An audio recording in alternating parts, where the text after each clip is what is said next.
Alright guys, it's been a few days and this thing is pretty pollinated, as you can see here.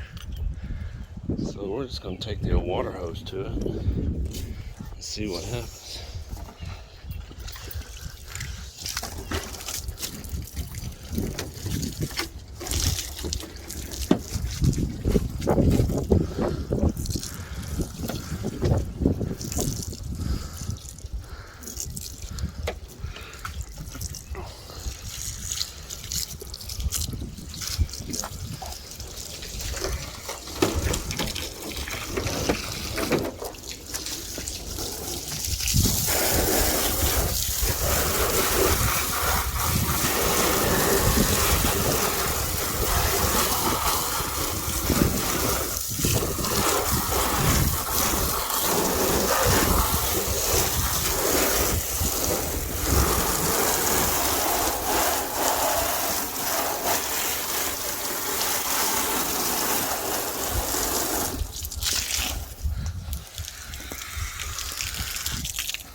Alright, so as you can see after that Cerakote job, it does bead water pretty good.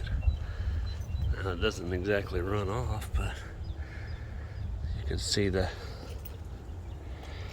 drops it leaves, so hopefully when we dry we can get all the rest of this off, and that's all you have to do is just basically rinse it. So we'll see what happens.